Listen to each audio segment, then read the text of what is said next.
Tengan su Biblia, la pueden abrir en dos pasajes. En el Evangelio de Juan, capítulo 13, y en Primera de Corintios, capítulo 1. Vamos a leer dos pasajes antes de nuestro tema, que serán la base de nuestra conferencia. En Juan, capítulo 13, versículo 31 al 32, encontramos estas palabras. Entonces, cuando hubo salido, dijo Jesús: ahora es glorificado el Hijo del Hombre, y Dios es glorificado en él.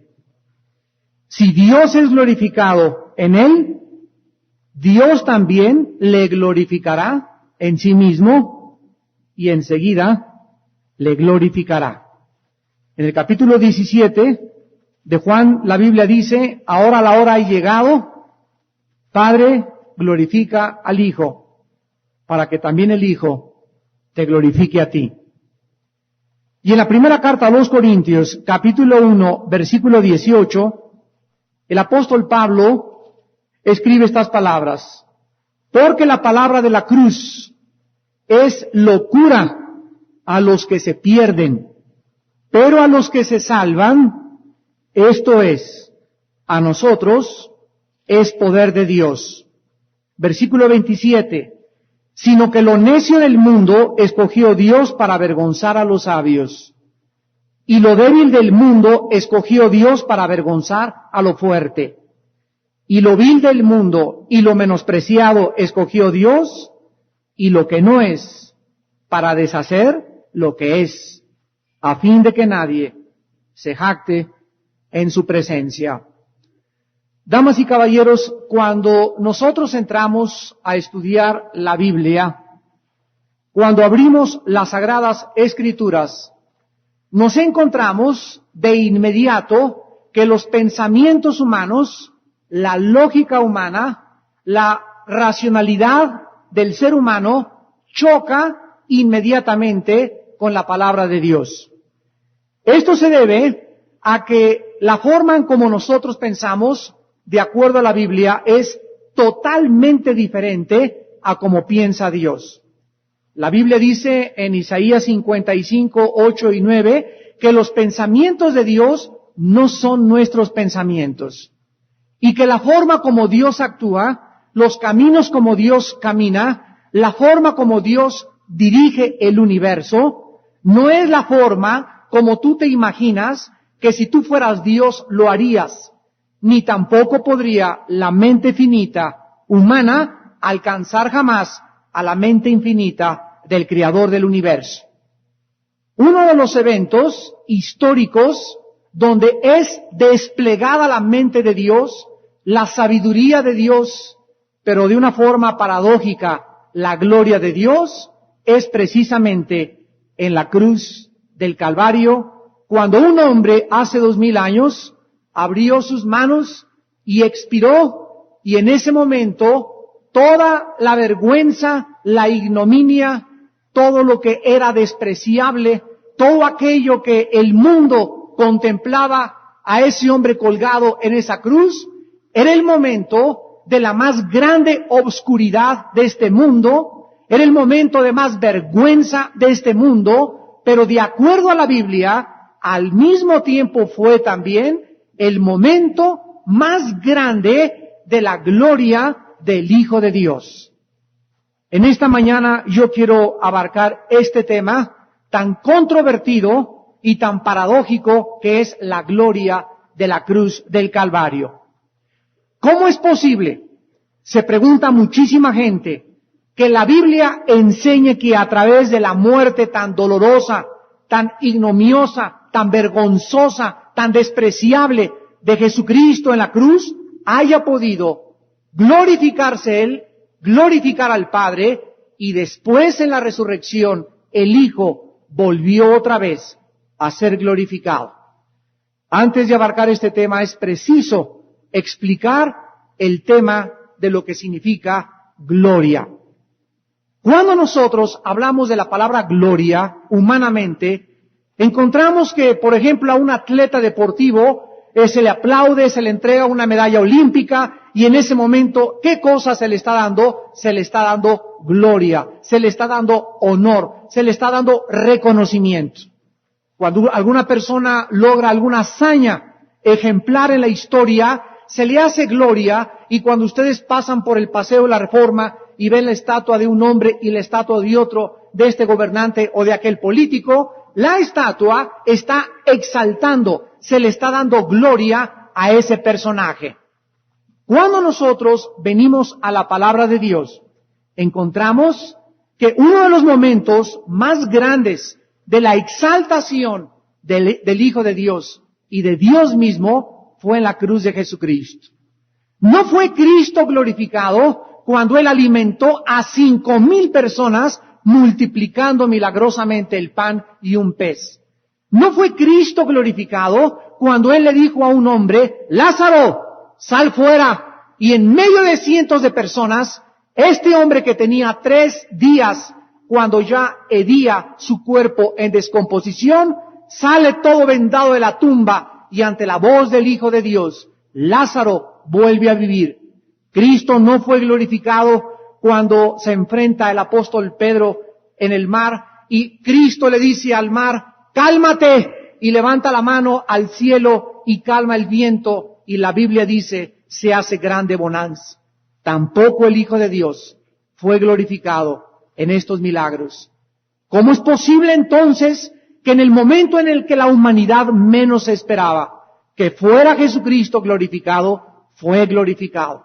Repito, no fue exaltado en el mar, no fue exaltado con los milagros, no fue exaltado al resucitar de los muertos, fue exaltado, fue glorificado en la cruz de Jesucristo. Y es precisamente este tema lo que nos va a ayudar a comprender que los pensamientos de Dios no son nuestros pensamientos, ni sus caminos nuestros caminos. En Juan capítulo 13, que acabamos de leer, versículo 31, encontramos 3 pensamientos. Número 1, ahora es glorificado el hombre. Número 2, Dios es glorificado en él. Y número 3, y enseguida le glorificará. Vean ustedes que Cristo está hablando después de que Judas le acaba de dar un beso. Cristo ya sabe su destino. Cristo sabe que había salido del Padre y que al otro día, en 24 horas, iba a regresar al Padre. Jesús sabía perfectamente bien la razón por la cual Él había nacido, sabía de dónde venía, sabía qué hacía en esta tierra y sabía hacia dónde se dirigía. Esta es una de las enseñanzas que a todos los cristianos nos llenan de seguridad, de confianza y de paz. Porque todas las religiones y todas las filosofías tratan con estas 3 preguntas. ¿De dónde venimos? ¿Quiénes somos? ¿Hacia dónde nos dirigimos? La Biblia dice que todas las personas que traten de investigar a través de la dianética, de la metafísica, con los gurús, etcétera, etcétera, el origen del ser humano, quién es el ser humano y a dónde se dirige el ser humano, están en el terreno especulativo y filosófico. Porque ningún gurú, ningún iniciado, ningún religioso, ningún gran hombre jamás pudo haber venido a esta tierra y haber dicho, yo sé de dónde vengo, yo sé quién soy y yo sé a dónde me dirijo. Y cuando el cristiano recibe a Jesucristo como Señor y Salvador, el cristiano sabe perfectamente bien que venimos de Dios, que no somos el resultado de la evolución, ni de la selección natural, ni del fortuito accidente de la madre naturaleza, sino que fuimos creados a imagen y semejanza de Dios, que fuimos creados con un propósito, y este es glorificar a Dios, exaltar a Dios a través de nuestras vidas santas, y sabemos perfectamente bien que cuando muramos, a dónde iremos y el regalo y la recompensa que se nos tiene esperando a aquellos que fueron fieles hasta la muerte.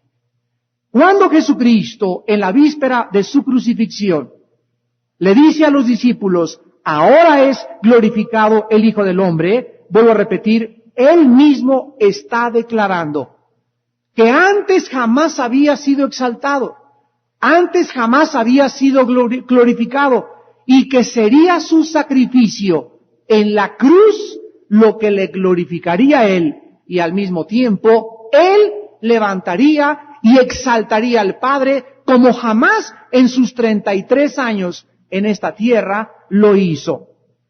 En el libro de los Hechos, capítulo 3, versículo 13, encontramos estas palabras cuando el apóstol Pedro comienza a predicarles a los judíos. Y dice así: el Dios de Abraham, de Isaac y de Jacob, el Dios de nuestros padres, ha glorificado a su Hijo Jesús, a quien vosotros entregasteis y negasteis delante de Pilato, cuando éste había resuelto ponerle en libertad. Aquí Pedro le está declarando a los judíos que el Padre había glorificado a su Hijo en la cruz, en la sepultura y en su resurrección. Esto nos enseña pues que cuando se menciona la gloria de Cristo, siempre se asocia la gloria no con sus milagros ni con sus hechos portentosos, sino que siempre la gloria de Cristo está asociada en la cruz.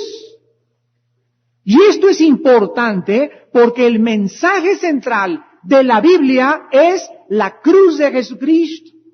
El apóstol Pablo lo entendió cuando escribió a la carta a los Gálatas diciéndoles: porque me glorío en la cruz de Cristo y en la crucifixión del mundo y en la propia crucifixión mía.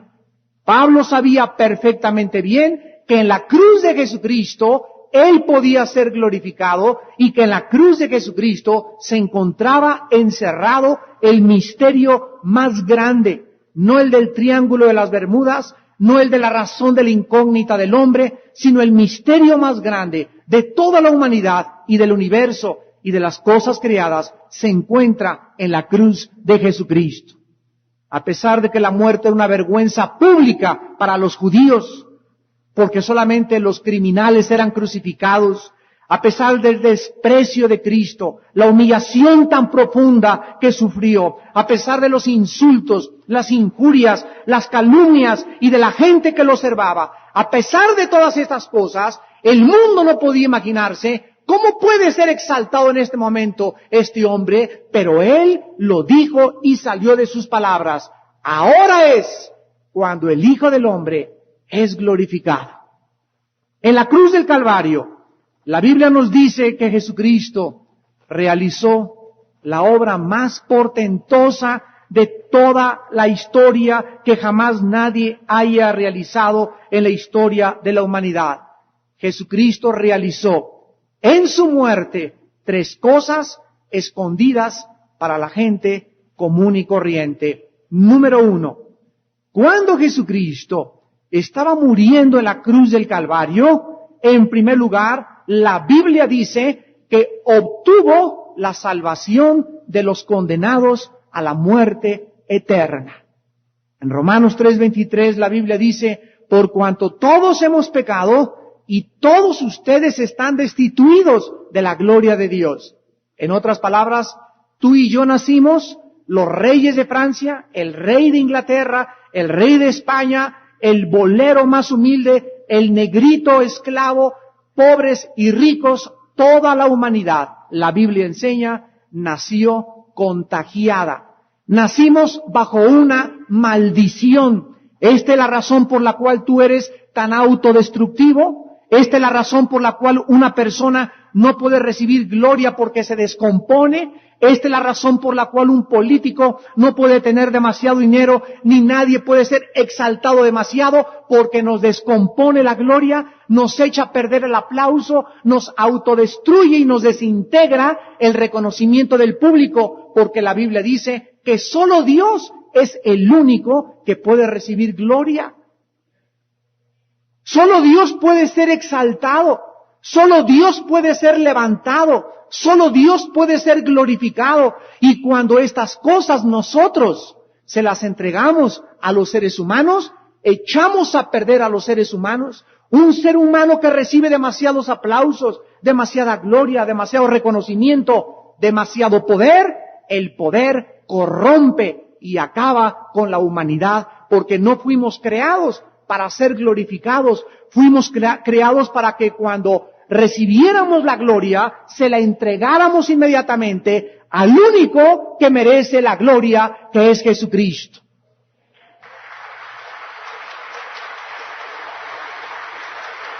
Hace algunos años, lo podemos ver en los mismos atletas olímpicos. Hay un corredor que ha ganado más de 5, 6, 8, creo que 9 medallas de oro, Carl Lewis. Y este muchacho de color, cuando le entregaban las medallas olímpicas, veíamos en la televisión que siempre levantaba su medalla y decía, lleno de lágrimas, Jesús, a ti es la gloria.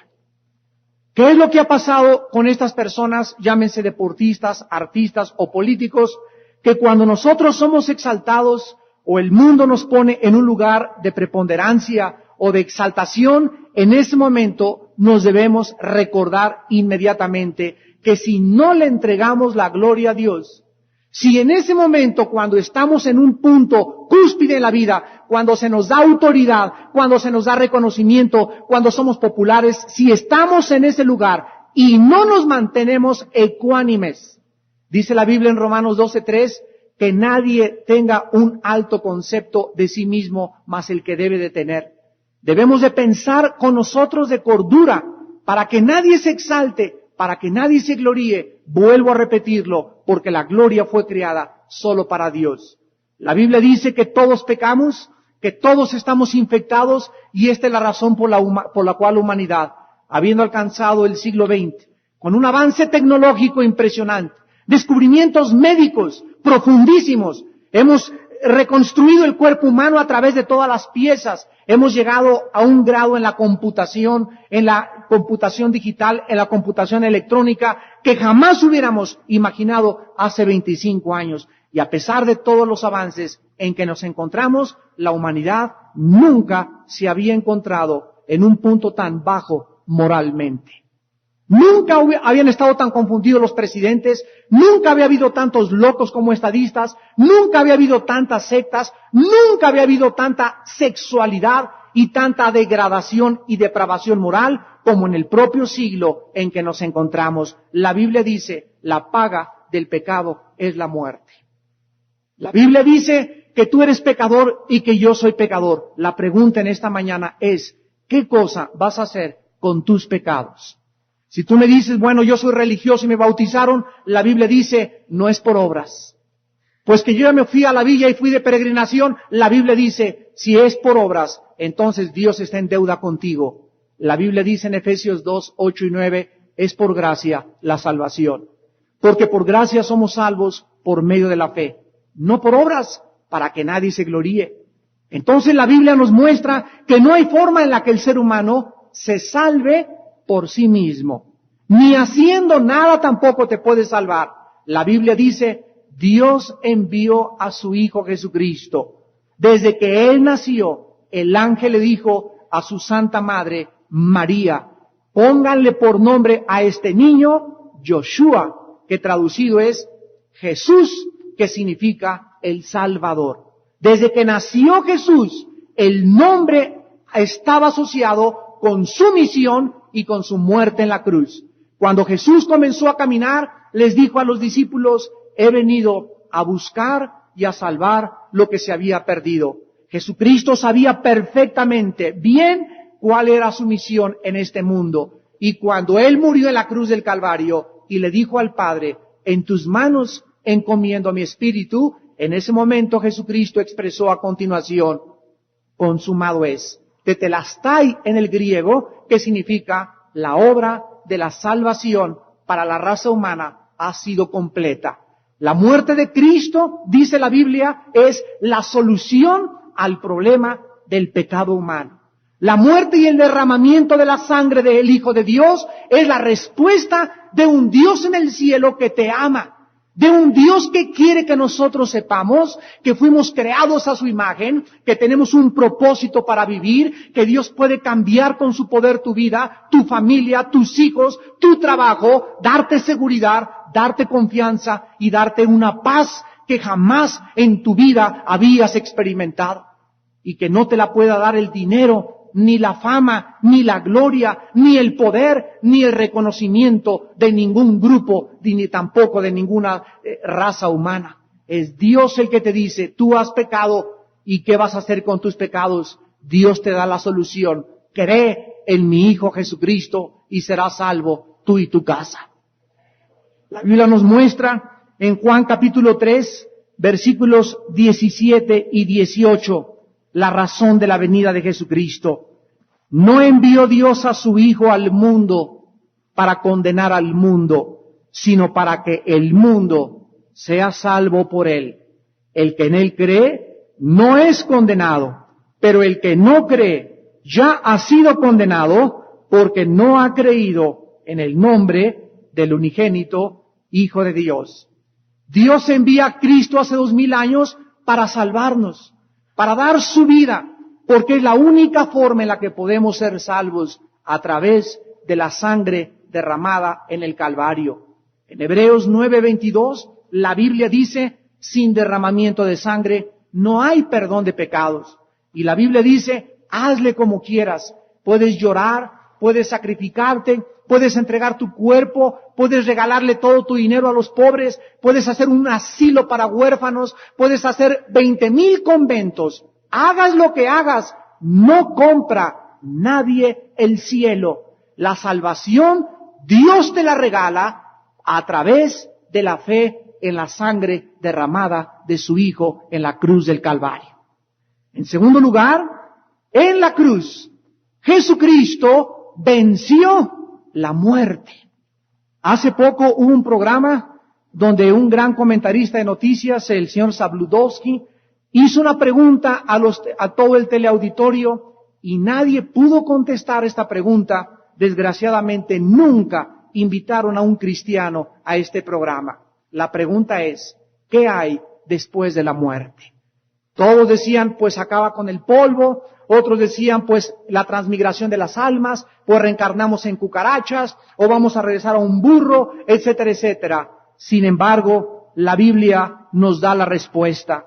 Y dice en la primera carta a Timoteo, el apóstol Pablo, en la segunda carta a Timoteo, capítulo 1, del 8 al 10, la Biblia dice, por tanto, no te avergüences de dar testimonio de nuestro Señor, ni de mí preso suyo, sino participa de las aflicciones por el Evangelio, según el poder de Dios, quien nos salvó y llamó con llamamiento santo, no conforme a nuestras obras, sino según el propósito suyo y la gracia que nos fue dada en Cristo Jesús, antes de los tiempos de los siglos, pero que ahora ha sido manifestada por la aparición de nuestro Salvador Jesucristo. Escuchen, el cual quitó la muerte y sacó a la luz la vida y la inmortalidad por el Evangelio. Damas y caballeros, la Biblia dice que si Jesucristo no se hubiera aparecido en este mundo, si Jesucristo no hubiera invadido el terreno, la arena del ser humano, si el Hijo de Dios no hubiera bajado del cielo y nos hubiera dicho que Él era la resurrección y la vida, no habría absolutamente ninguna esperanza para ninguno de nosotros sobre qué hay después de la vida, porque nadie ha regresado de la muerte más que Jesús, el Hijo de Dios. Precisamente fue la resurrección de Cristo lo que transformó nuestra historia. Cuando Jesucristo fue colgado en la cruz y lo enterraron, José de Arimatea, uno de los hombres más ricos que le seguía, y Nicodemo, le enterraron y casi a escondidas, porque los discípulos se echaron a correr como conejos, teniendo miedo que el gobierno romano los fuera también a crucificar. Cuando los discípulos vieron a su maestro como un cordero, sin defenderse, sin decir pío, sin vengarse, sin manifestar su poder, sin desde la cruz aventar rayos ni nada, sino que expiró y entregó el Espíritu, ellos creyeron que todo había acabado. Sin embargo, 8 días después, estaban reunidos los discípulos y en eso atraviesa un ser la puerta y abre sus manos y les dice, a estos hombres con los cuales había convivido por 3 años: la paz sea con ustedes. Cuando le vieron los discípulos, se quedaron estupefactos, asombrados, y creyeron que era un fantasma. Había un discípulo que se llamaba Tomás, el Dídimo, que significa el pequeño. Y Tomás dijo, cuando después regresó y le contaron: ¿qué crees? Se atravesó el Señor y se nos apareció el mismo que le vimos sangrado y totalmente agonizado en la cruz del Calvario. Es el mismo que se apareció, atravesó la puerta y nos dijo que mantuviéramos nuestra paz. Cuando Jesucristo se vuelve a aparecer 8 días después, le dice a Tomás: Tomás, acércate y pon tus manos en mis manos y mete tu mano a tu costado, a mi costado, y no seas incrédulo, sino cree.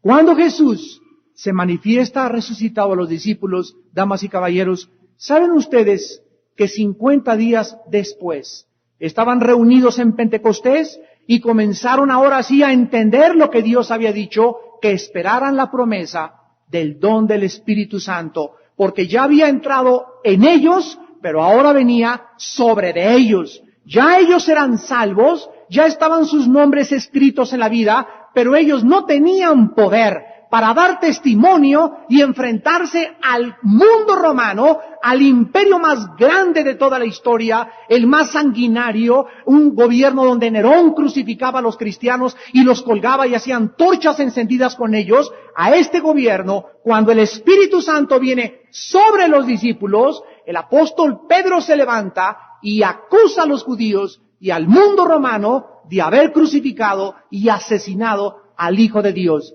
Damas y caballeros, la historia nos da testimonio. 350 años después, cuando el último emperador Constantino, en el año 325 después de Cristo, se convierte al cristianismo, este mensaje, el mensaje de que Jesús estaba vivo, conquistó y derrotó al imperio más grande de la historia. El mensaje de la cruz es el poder de Dios. El mundo romano persiguió e incendió Roma y correteó a los cristianos, pero el mundo romano no pudo resistir la conquista del Evangelio hacia la sociedad. Esto nos demuestra que verdaderamente Jesucristo resucitó. Y lo mismo nos pasa a todos nosotros los que hemos tenido un encuentro personal con Jesús. Y tú puedes en esta mañana tener un encuentro personal con Jesucristo. Y cuando un ser humano, 2000 años después, en 1997, recibe a Cristo en su corazón, la Biblia dice que el Padre y el Hijo entrarán a ti y darán testimonio dentro de ti de que ellos realmente son una realidad. La Biblia dice en Romanos capítulo 8, porque el Espíritu me da testimonio a mi espíritu de que realmente soy hijo o hija de Dios. Cuando una persona recibe a Jesucristo, no se convence, ni es lavado de cerebro, ni tampoco ha entrado a una nueva secta o a un nuevo pensamiento o una nueva filosofía. La persona ha entrado a la única realidad que existe en el universo. Ha entrado a comenzar a tratar con verdades absolutas. Ha entrado no a un mundo de especulaciones ni de filosofías, porque todos ustedes, los que se encuentran con Cristo, lo sabemos perfectamente bien, que hemos llegado al final de nuestra búsqueda. Yo busqué antes de ser cristiano, estuve con los gurús, me fui a la montaña, que tomando hongos para viajes alucinógenos, y que en la psicología, en la filosofía y las letras, etcétera, etcétera. Y cuando Cristo se encontró en mi vida, cuando yo me topé con Él, yo supe que Él era eso que yo tanto tiempo había buscado, porque Él dijo: yo soy el camino, yo soy la verdad y yo soy la vida. Jesucristo vence en primer lugar la muerte y en segundo lugar, en tercer lugar, destruye el poder de Satanás sobre aquellos que Él persigue con su muerte en la cruz del Calvario. En el libro de los Hebreos, capítulo 2, versículo 14 y 15, la Biblia dice: así que, por cuanto los hijos participaron de carne y sangre, Él también, o sea Cristo, participó de lo mismo, para destruir por medio de la muerte al que tenía el imperio de la muerte, esto es, al diablo, y librar a todos los que por el temor de la muerte estaban durante toda la vida sujetos a servidumbre. La Biblia dice que si tú no tienes a Jesucristo, tú le tienes temor a la muerte. Y aunque digas que no le tienes, lo verás en el momento en que te lleve la ambulancia y estés agonizando y sepas que en segundos abandonarás este cuerpo para enfrentarte a un juicio eterno, porque la Biblia dice, prepárate para encontrar.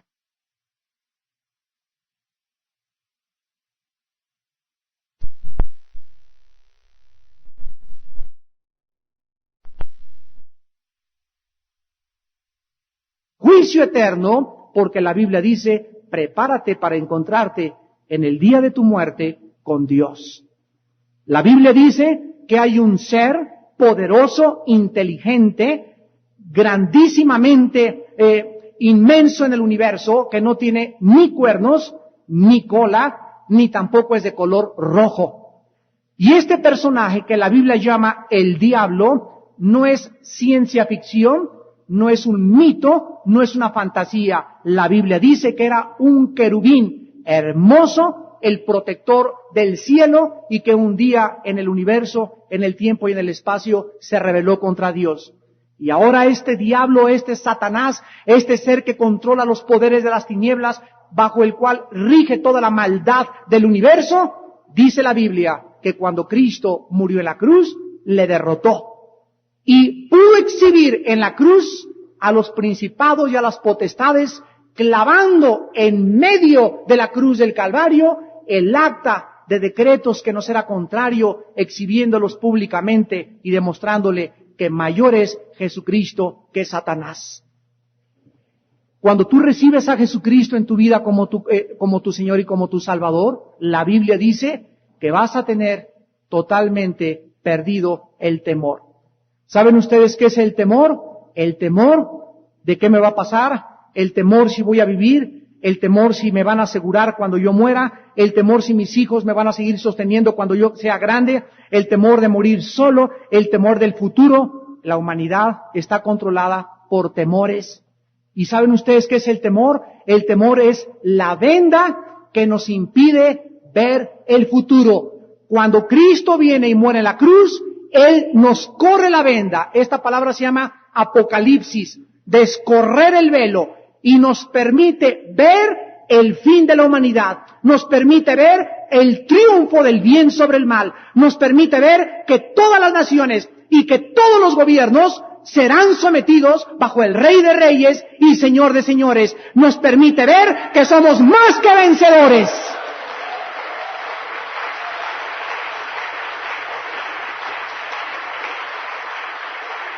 Este futuro que solo el cristiano puede ver se llama esperanza. Esperanza. Y tú no puedes vivir un solo día sin esperanza. La Biblia dice que eres digno de lástima si no tienes esperanza en este mundo. Y eres todavía más digno de lástima si tu esperanza está en el dinero, o en el poder, o en la ambición política, o en la ambición del poder y de la fama. Porque todas estas cosas, dice la Biblia, son como la hierba que nace en la mañana en el campo, que crece y florece en el atardecer y se deshace al anochecer. Así es la gloria del hombre, dice la Biblia en la primera carta de Pedro, capítulo 2. Así es la gloria, así es la exaltación, así es lo que el hombre recibe, mas la palabra de Dios permanece para siempre. No puedes tú continuar en esta vida sin esperanza, tú no puedes seguir viviendo los pocos años que te quedan con temor. No es justo que te atormentes, no es justo que sufras, es justo que tú sepas en esta mañana que eres un ser a quien Dios ama profundamente, pero que tus pecados no han permitido que Dios pueda tener comunión contigo, y es Cristo el que viene a quitar el pecado entre tú y su Padre.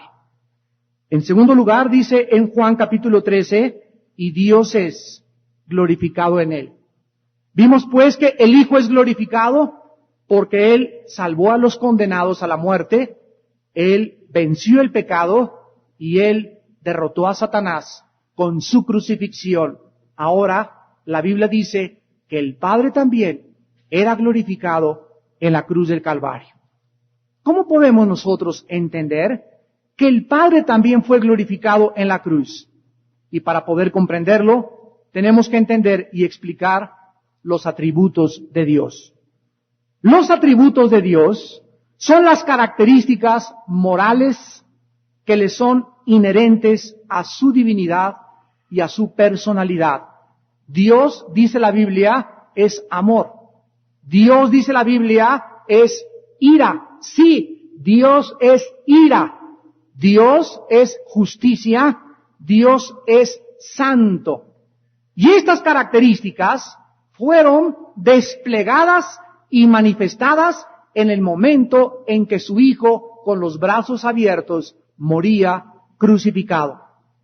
El Hijo glorifica al Padre en la cruz porque el Hijo manifiesta el carácter del Padre en la cruz del Calvario. Número 1, en la cruz de Cristo, el Hijo manifiesta la santidad de Dios.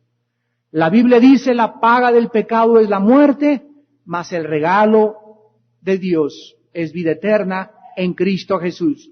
¿Saben ustedes lo que significa que Dios es santo? La palabra santo, desgraciadamente, la religión la ha pervertido. Santo no significa que una persona sea inmaculada e intachablemente perfecta y buena. La palabra santo significa, tanto en el hebreo kadosh como en el griego agios, separado para servir a Dios. Una persona que es santa no es porque sea mejor que otra, porque los cristianos no somos mejores que los pecadores, porque seguimos siendo pecadores. La diferencia entre el cristiano y otra persona no cristiana es que el cristiano es un ser humano que a través de la fe en Cristo ha sido separado, ha sido colocado aparte, a pesar de sus pecados, para el servicio de Dios. Y mientras él espera la venida de su Hijo Jesucristo, ese cristiano cada día crece más y más y más y más en santidad. O sea, cada vez se aleja más y más del pecado. Cada vez odia más y más el pecado. Cada vez que peca, se mortifica más, se arrepiente, le duele, está contristado, porque él sabe que la santidad es la única forma de ser feliz en esta vida. Cuando Cristo moría en la cruz del Calvario, Jesús le estaba diciendo al mundo que el juez del universo, por su santidad, descarga toda la ira en la santa persona de su Hijo Jesucristo. Y en ese momento, el Padre Santo carga sobre su Hijo Jesucristo lo que tú y lo que yo merecíamos cargar. Cuando Jesucristo es abandonado por el Padre y Jesucristo le es puesto nuestros pecados en la cruz, en ese momento el Padre se separa del Hijo y algo misterioso pasa, porque grita Jesús: ¿por qué me has desamparado? ¿Por qué, Señor, te has separado de mí si tú y yo hemos ido y estado en comunión durante toda la eternidad? Y la respuesta nos las da la Biblia, nada más. El Padre abandona al Hijo porque el Padre es demasiado santo para que ni siquiera pueda ver el pecado. La santidad de Dios es el carácter de Dios, y Dios quiere que nosotros entendamos que sin santidad nadie le podrá ver. La santidad de Dios es el atributo más grande de todo lo que Dios posee en su divinidad. Fue la santidad de Dios, su odio al pecado, lo que hizo que Él enviara a Jesucristo a pagar por nosotros. Jesús pagaba con su muerte lo que nosotros merecíamos pagar. Dice en la segunda carta a los Corintios 5:21, el que no conoció pecado, por nosotros se hizo pecado, para que nosotros fuésemos hechos la justicia de Dios en él. Dice Romanos 5:8, mas Dios muestra su amor para con nosotros en que, siendo aún pecadores, Cristo murió por nosotros. En segundo lugar, Cristo manifiesta en la cruz del Calvario el amor de Dios. Dice la Biblia en Juan 3:16, porque de tal manera, de una forma tan asombrosa, Dios te ama, Que Dios no podía decirte, te envío $1,000,000, mi Panchito, para que veas cuánto te amo. Dios no podía escribir en el cielo, te amo, Panchito, para que sepas que te amo.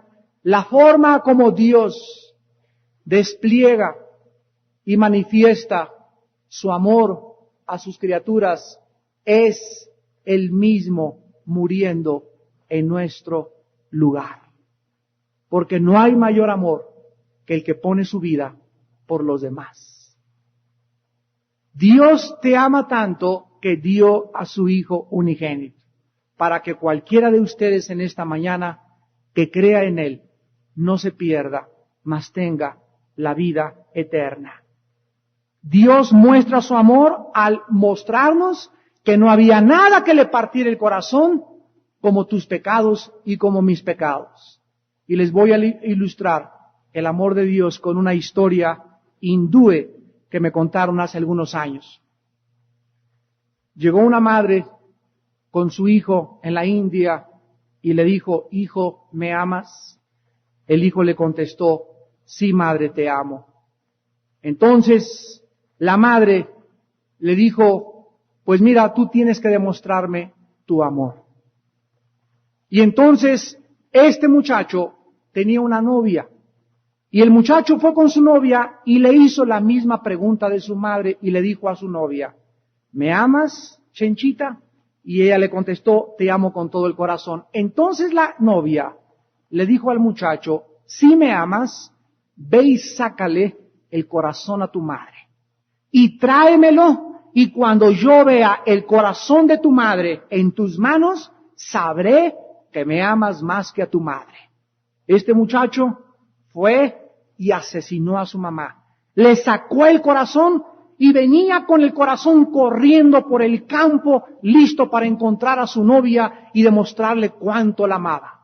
Y en ese momento el muchacho pasa por unos zarzales y se cae y se tropieza y se llena de espinas y le salta el corazón de la madre y cae el corazón de la madre en un nopal y en espinas y se hace 5 pedazos. Y cuando el corazón estaba partido y hecho pedazos, se oye una voz que sale del corazón de la madre y que le pregunta al hijo, hijo, ¿te lastimaste? Damas y caballeros, este es el amor de Dios. Nosotros le hemos hecho pedazos el corazón a Dios con nuestros pecados. Hemos ofendido a Dios grande y profundamente. Le hemos insultado, hemos blasfemado su nombre, hemos vivido impíamente.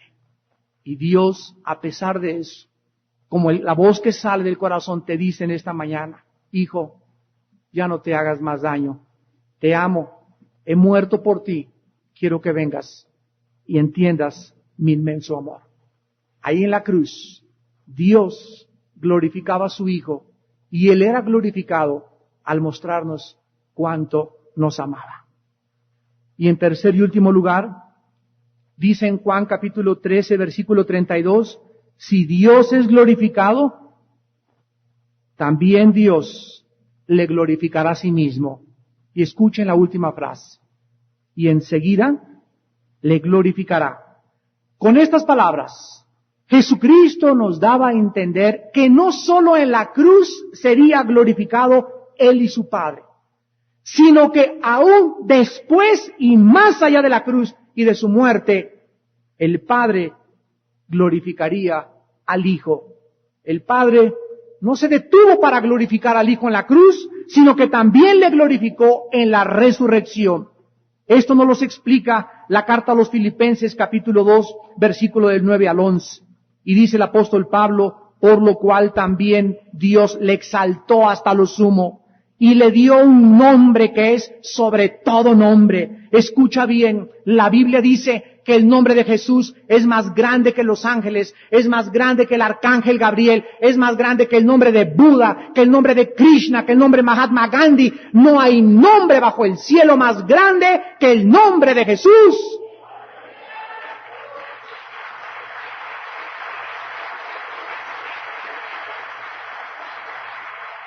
Y continúa la Biblia diciendo, para que en el nombre de Jesús se doble toda rodilla de los que están en los cielos y en la tierra y debajo de la tierra, y toda lengua confiese que Jesucristo es el Señor para gloria de Dios Padre.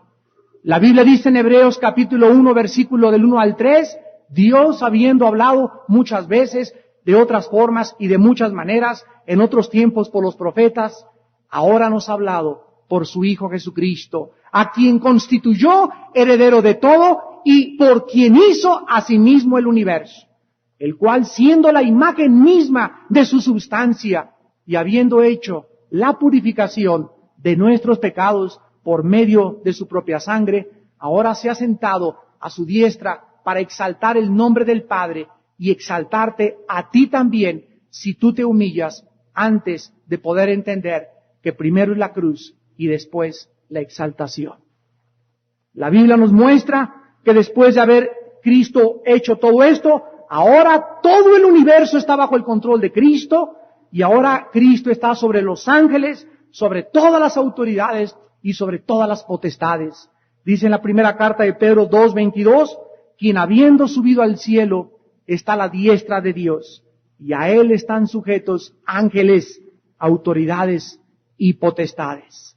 Este es Jesús, el que fue glorificado, el que glorificó en el lugar más vergonzoso, el que era una maldición para los judíos, en una cruz. Ahí Dios enloqueció la sabiduría del mundo, porque lo insensato de Dios es más sabio que los hombres. Lo necio de Dios es más grande que los hombres. Dios, a propósito, escogió lo débil, lo menospreciado y lo que no es. A nosotros, los que nos creemos cultos y letrados en el conocimiento del mundo del más allá. Damas y caballeros, precisamente este año cumplimos 23 años de conocer a Dios. Hace 23 años mi vida fue cambiada. Y mi vida fue cambiada con 1 Corintios 1, 27 al 29. Estos fueron los 3 versículos que tocaron mi corazón y que decidí entregarle mi vida a Cristo.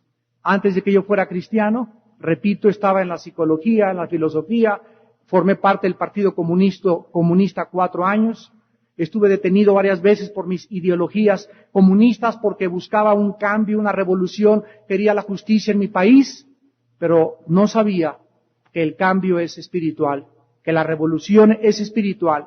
Y cuando me presentaron a Cristo, yo discutía y les decía a los cristianos, ¿por qué si Dios es Dios permite que nazcan niños de 2 cabezas?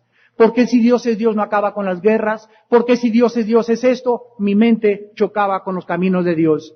Cuando leí este pasaje, Dios me dice, Armando, lo que para ti es locura, para mí es sabiduría. Lo que para ti es insensatez, para mí es poder.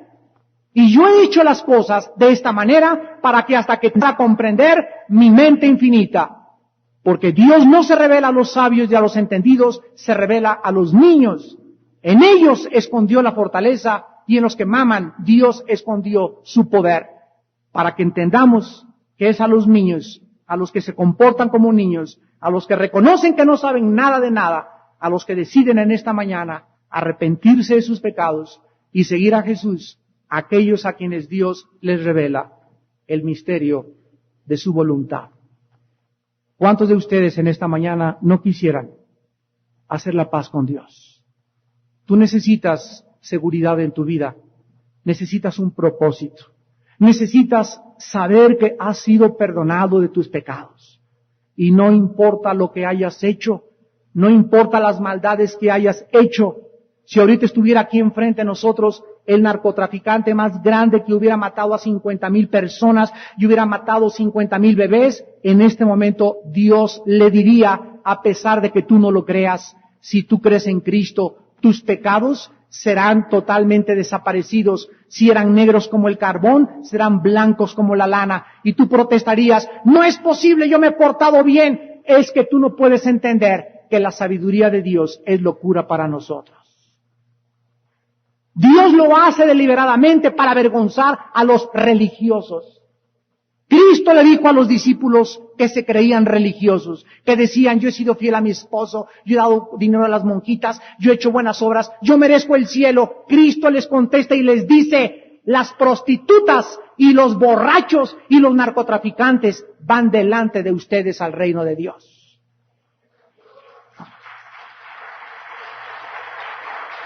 ¿Por qué? Porque es más fácil que un pecador acepte a Jesucristo que una persona que se cree buena. Es mucho más difícil que un religioso se convierta a que el peor de los pecadores. ¿Quién fue el apóstol Pablo, el más grande león de Dios? Perseguía a los cristianos, los mató y los asesinó. Era un secuestrador, era un asesino, y lo tumba un rayo de luz en el camino de Damasco. Y se le aparece Jesús, y en su encuentro con Jesús, él se convierte y él confiesa al decir, soy el último de los que merecen la gracia y el primero de los pecadores. Y fue al hombre que más usó Dios en todo el Nuevo Testamento. ¿Por qué? Porque al que mucho se le perdona, mucho ama. Pecadores, vengan en esta mañana a la cruz de Jesucristo. No importa de qué tamaño sean tus pecados o lo que hayas hecho, la sangre de Cristo te limpia de toda maldad.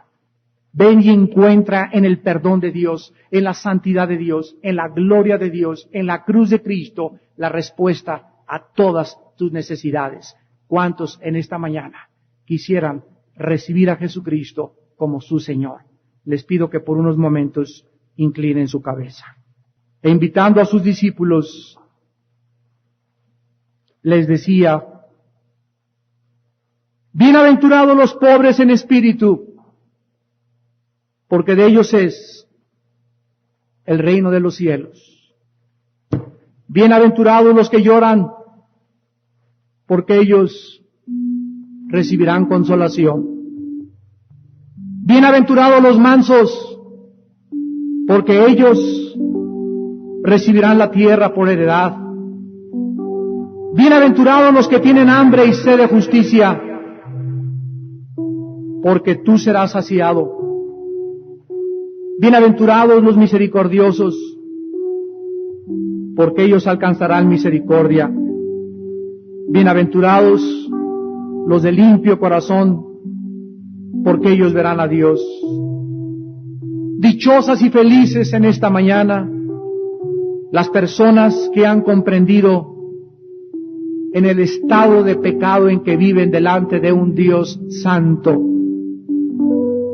Dichosos los pecadores en esta mañana que reconocen que no pueden hacer nada por salvarse, que no pueden hacer nada ni tienen el poder para cambiar su manera de vivir, pero que han escuchado las buenas noticias del Evangelio de la gracia de Dios, que les anuncia y les proclama, vengan a la cruz, vengan a la cruz, donde encontrarás un río de agua viva, donde encontrarás una fuente de sangre que continúa fluyendo por toda la eternidad, la sangre preciosa de un cordero sin mancha y sin contaminación. Ven a la cruz donde Dios te ordena y te manda que te encuentres con Jesucristo.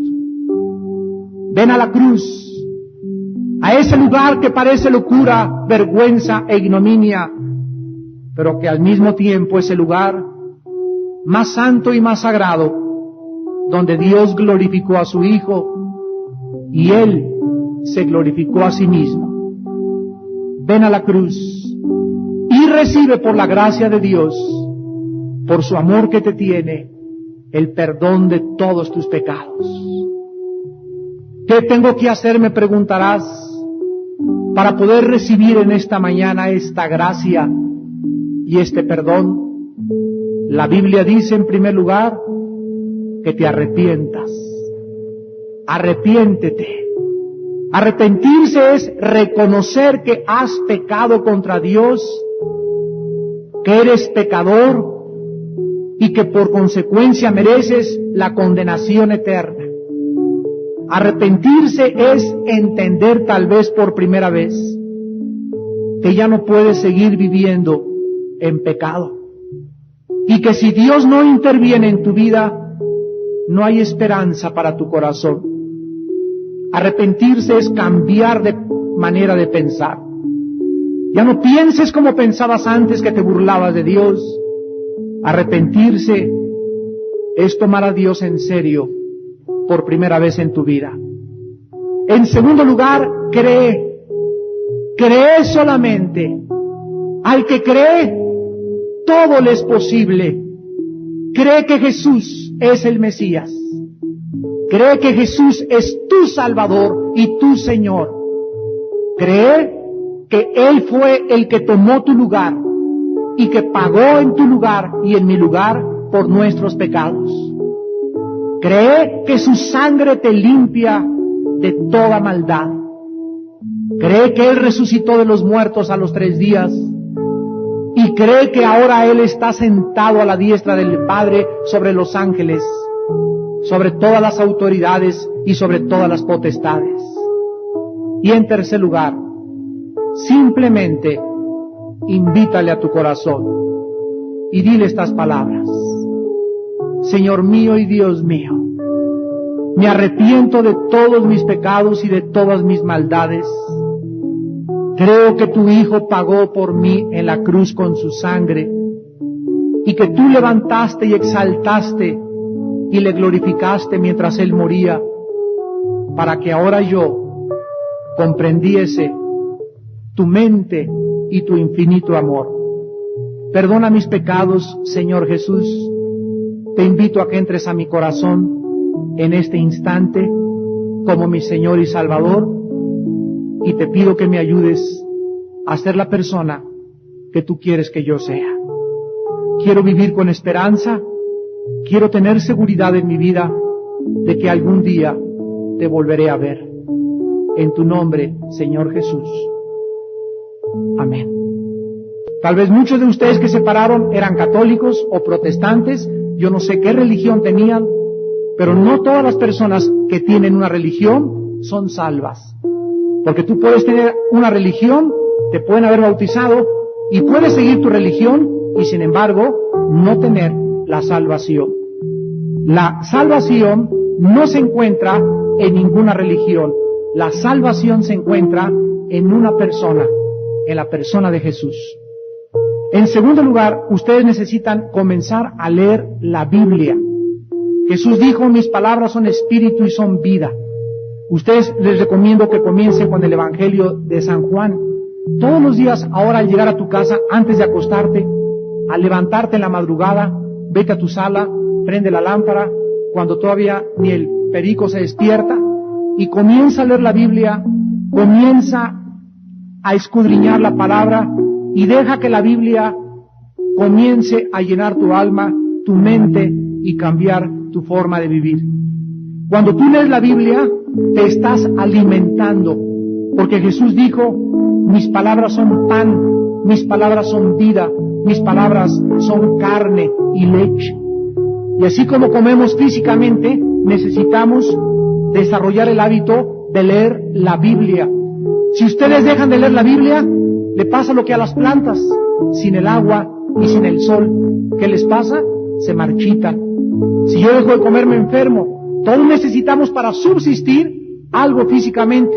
Para subsistir espiritualmente, no hay alimento más que la palabra de Dios. Y en tercer lugar, van ustedes a aprender a orar. Orar no es rezar. Rezar es repetir como carretilla de memoria algo que nos hemos aprendido. Orar es platicar con Dios. Es decirle ahorita, al subirte a tu carro, antes de arrancarlo: Señor Jesús, gracias porque vives, porque has entrado a mi vida. Dios, cuídame en el camino. Te pido por mi esposa, te pido por mis hijos. Y recuerden, siempre que oren, háganlo en el nombre de Jesús.